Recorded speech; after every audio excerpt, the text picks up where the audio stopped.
Ndabaramukije mwese banywanyi bacu mubana natwe mu makuru n'ibiganiro dutambutsa kuri nombonesha kure mukunda muri benshi ya Iwacu TV nene n'umwanya amakuru ageze ko ari karagaruka ko cane irya nino ngaha mu gihugu c'u Burundi nkuko twama twabikoze tubashikiriza amakuru aba ari karavugwa cane mu birabana n'umutekano bivugwa muri politike bivugwa mu birabana n'agateka kazina muntu mu ntwari ibereye ndetse n'ibindi vyose muha mwanyegejwe twabwira yuko aba ari amakuru amwe namwe ubutegetsi bw'u Burundi batabashaka yuko aja habona bivanye n'ibinyegezwa vyinshi abanyagihugu bato bato batabasha kumenya dushira hanze dukuye mu masoko yacu atandukanye akora irya nino ngaha mu gihugu c'u Burundi amasoko mwiperereza amasoko ku kirimba cy'umukuru w'igihugu mu gisirikare mu gipolisi ndetse n'andi masoko yose atandukanye mu mpande zitandukanye z'igihugu muri kano kanya rero tugiye kubageza ko amakuru ariko aravugwa mu birabana n'umutekano ariko nanone turasimbira no mu gisata ca politike tuze no kurabira hamwe ibiriko biravugwa mu migenderanire n'u Burundi ndetse n'ibindi bihugu muri ano makuru turaza kubabwira ku coba cyinshi cane kiri ngaha mu gihugu c'u Burundi aho umutekano wongerejwe ku rugero rwo hejuru aho bamwe n'abandi bariko baravuga icuka kibi kijanye na kudeta ico cuka kibi kikaba kiriko kiratutumba mu gihe kuri uyu wa kabiri z'ukwezi kw'icumi na kabiri mwaka 2025 mukuru w'igihugu c'u Burundi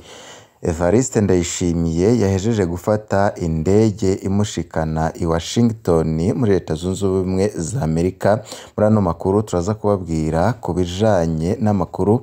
ariko aravugwa ateye ubwoba kuri Perezida Evariste Ndayishimiye wagiye mu birori vyo gusinya amasezerano hagati y'igihugu ca Repubulika Iharanira Rusange ya Kongo ndetse n'igihugu c'u Rwanda ivyo biruko mu gihe Perezida Evariste Ndayishimiye yari yaraye agiranye ibiganiro n'abamenyesha makuru baza no kugaruka ku kibazo c'u Rwanda n'u Burundi cane cane ku bijanye n'imbebe z'igihugu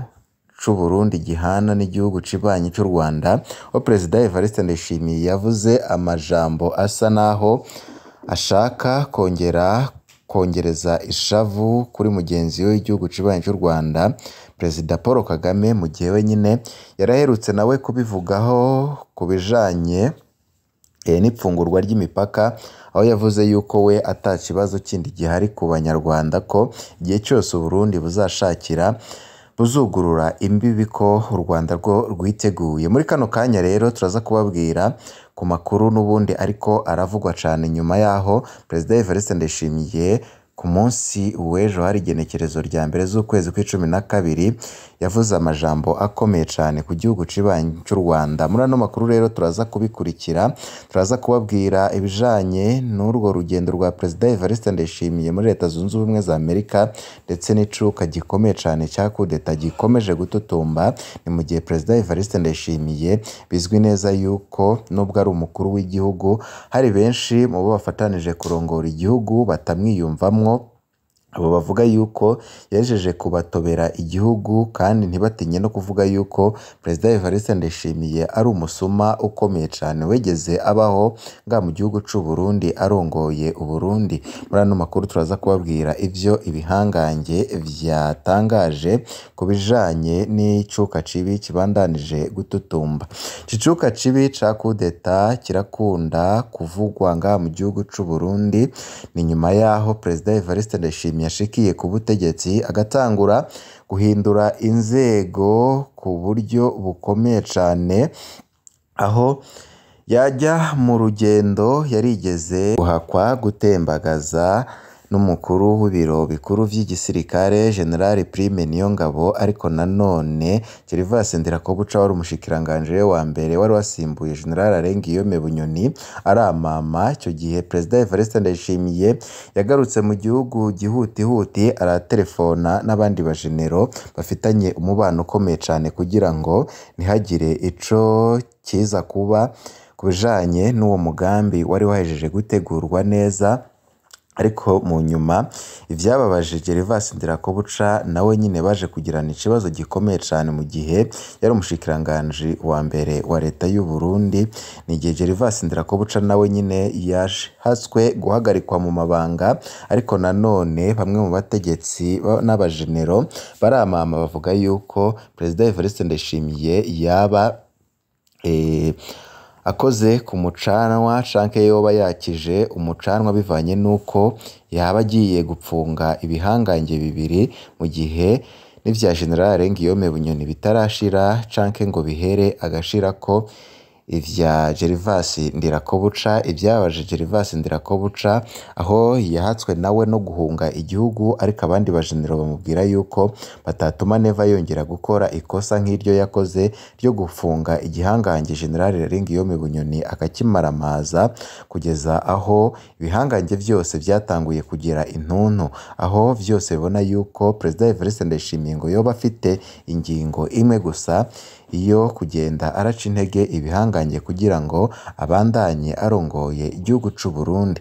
Ibi n'ibindi tutakubwira rero mu mfunyapfunyo turagenda turabigaruka ko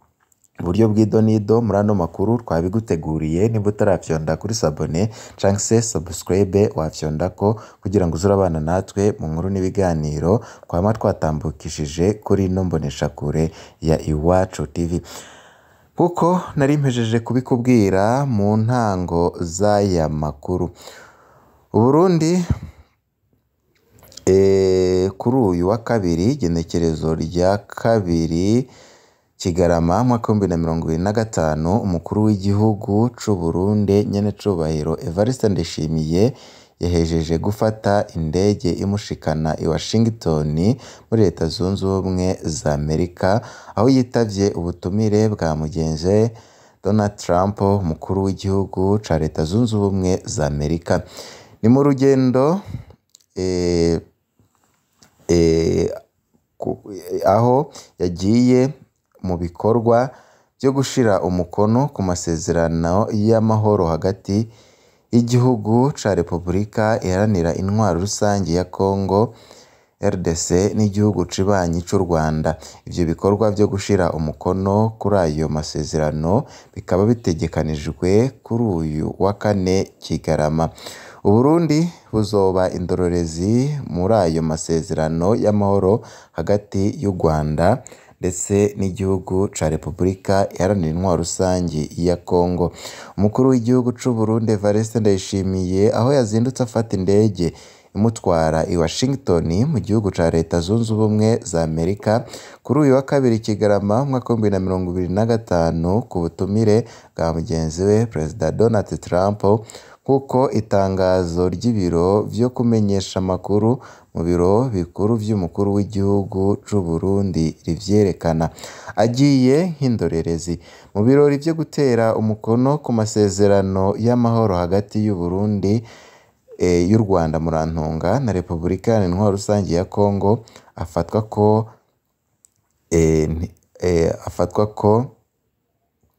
ntibagirwa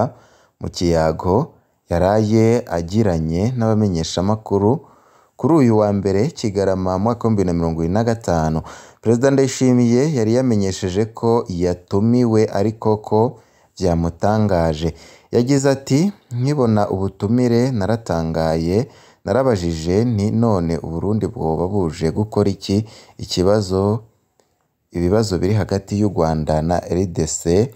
Uburundi ntiburimwo. Jewe nzoba ndahari kugira hagize ikintu gishobora kubangamira inyungu z'Uburundi nshobore kwamira. Repubulika Iharanira Intwaro Rusange ya Congo n'igihugu cibanyi c'u Rwanda biri mu biganiro vyo kugarukana amahoro mu karere k'ubuseruko muri Repubulika Iharanira Intwaro Rusange ya Congo. U Rwanda rwagirizwa kuba ari rwo rushigikiye umuhari AFC M23 umaze no kwigarurira uburere bumwe bumwe muri Repubulika Iharanira Intwaro Rusange ya Congo, ivyo leta ya Kigali ihakana. Uburundi nabwo bukagirizwa ko bwohereje ingabo zabwo muri Repubulika Iharanira Intwaro Rusange ya Congo mu gufasha igisirikare ca Congo ndetse n'indi mirwi gifatanije nayo mu kurwanya AFC M23 aho kuri ubu ngubu amakuru adushikira kano kanya ko ari uko imirwano yasubiye kubuka ku buryo bukomeye cyane, aho havugwa ingabo z'u Burundi zibandanije guhonera muri iyo mirwano, ni mu gihe leta y'u Burundi idahengeshanya kwiyamiriza ko haguma havugwa amakuru y'ibijanye n'ingabo z'u Burundi zihonera muri Congo, bivanye n'uko ngo Uburundi nta ngabo bwegeze burungika kugira ngo zijye gufasha leta ya Congo mu kurwanya umurwi wa M23 bibandanije gutera igipfungu gikomeye cyane mu ndongozi. Ivyo ngivyo kandi bikaba bifitaniye isano n'icuka cibi kiri hagati y'igihugu c'u Burundi ndetse n'igihugu cibanyi c'u Rwanda, aho igihugu c'u Burundi cyagiriza u Rwanda yuko rufata impunzi z'abarundi ziri Mahama maze rukaziha imyimenyerezo ya gisirikare, baheze imyimenyerezo bakarungikwa muri M23 mu kuja kurwana muri Repubulika Iharanira Intwaro Rusangi ya Congo, maze u Rwanda narwo rukabandanya rubihakana. Bikaba biri mu bituma imipaka y'u Burundi n'u Rwanda ikomeje kugarwa, aho Perezida Evariste Ndayishimiye yatangaje ku munsi w'ejo yuko u Rwanda n'ubundi ari umubanyi mubi, abandanya kudashakira amahoro igihugu c'u Burundi, ni mu gihe u Rwanda rwoho rwavuze yuko ataruhara rufite mu gupfunga imipaka, u Burundi aribwo bwagize uruhara rukomeye cyane mu gupfunga imipaka, kandi igihe indongozi z'u Burundi zizikubitira agashi zikumva zafungura imipaka ko u Rwanda rwoho rwiteguye. Ibi biri buze guherera he? Reka twigarukire kuri ca cuka gikomeye cyane cibi ca kudeta kibandanije gututumba. Perezida Evariste Ndayishimiye kuri ubu ngubu arafise abanzi si benshi, haba mu mugambwe CNDD FDD ndetse no hanze y'igihugu, bivanye nuko Perezida Evariste Ndayishimiye ko aragirizwa muri no minsi kuba ariko arakora ibintu biteye ubwoba cyane, harimwo no kubandanya gupfunga bamwe mu bahora ku rugamba bidasiguritse, ndetse n'andi mabi atandukanye, harimwo no kwihagira amatungo nka yose ya leta, no kuvuga yuko ibisata nka byose yabyifatiye mu minwe, aho bivugwa yuko asigaye afise agasuzuguro karengeje urugero, bivanye nuko atawe acubaha kuri ubu ngubu, yifata nk'umwami akomeye cyane ko atawundi ushobora kumuvuguruza canke ngo afate indi ngingo iraba igihugu, aho kuri ubu ngubu igihugu cajeje kugwa mu manga ikomeye cyane. Umwe n'abandi bavuga yuko igishoboka co nyine ari uko yakurwa ku butegetsi maze hakajyaho iyindi ndongozi irashobora gutunganiriza abarundi. Amakuru dukura mu masoko yacu rero nuko Perezida Evariste Ndayishimiye umwanya n'umwanya mushobora kumva ko atembagajwe ku butegetsi, narirya kuri ubu ngubu atari mu gihugu, yagiye muri Leta Zunze Ubumwe za Amerika, nubwo yasize atanze amategeko akomeye cyane, harimwo ukurinda imbebe z'igihugu, gucungera ikirimba ciwe, ndetse aho mu gisagara ca Bujumbura hashizwe abasirikare benshi n'abapolisi kugira ngo bakomeze bacungere umutekano mu gihe hashobora kuba ikintu kidasanzwe co bikoze. Ano makuru turabandanya kuyakurikirana,